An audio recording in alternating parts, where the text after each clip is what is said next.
Hello guys, হঠাৎ করে আমাকে নদীর মাঝখানে নৌকোর দাঁড় টানতে হলো কেন? পুরো ভিডিওটা দেখো, তাহলে বুঝতে পারবে অল্পের জন্য বেঁচে গেলাম কি। সঙ্গে থাকো। আমি স্কুটি নিয়ে বেরিয়ে গেলাম ঘুরতে। আমার সঙ্গে আমার বর ছিল। গিয়ে নদীর পাড়ে দেখি নৌকোটা ওই পারে ছিল, এই পারে আসছে, আর প্রচুর হাওয়া করছিল, তাই নৌকোটা একজন সামাল দিতে পারছিল না, তাই একটা কাকু দড়ি ধরেছিল আর একটা কাকু বাঁশ দিয়ে এদিকে ঠেলে আনার চেষ্টা করছিল। তো আমরা অনেকক্ষণ একটু ওয়েট করলাম, কিছুতেই আসছিল না। আর জলের পরিমাণটাও মোটামুটি ভালোই ছিল, খুব একটা কম ছিল না। তো ফাইনালি এখন কাকুটা নিয়ে আসছে।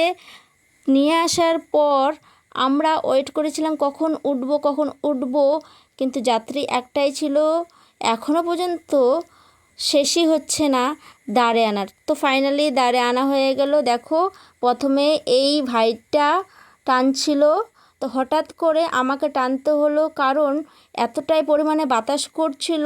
আমার বর ইশারা করছে যে তুমি দাঁড়িয়ে আছো, তুমি যেহেতু দড়ির ওখানে দাঁড়িয়ে আছো তাই তুমি একটু দাঁড় টানো, কারণ একটা বাঁশ দড়ির মধ্যে ঢুকে গেছিলো।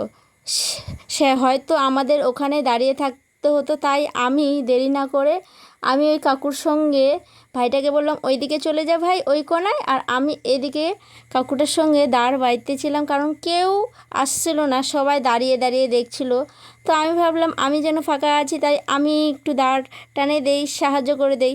কিন্তু যখন দাঁড় টানছি শক্তি লাগছে না, কিছুই না, খালি ধরে থাকতে হচ্ছে, কিন্তু ভালোও লাগছিল আমার। তো মাঝখানে, নদীর মাঝখানে দাঁড়িয়ে থাকার থেকে কিছুটা হেল্প করা ভালো। আর চারিদিকে দৃশ্যটা দেখো, নদীর জল যতটা সুন্দর দেখতে ততটাই কিন্তু ভয়ানক।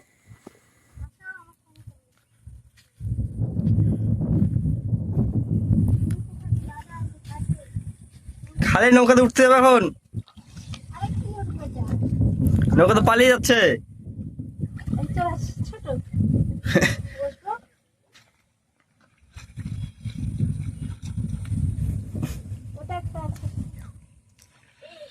বসলাম, দেখো বসলাম আমি, জল দিচ্ছি দেখো।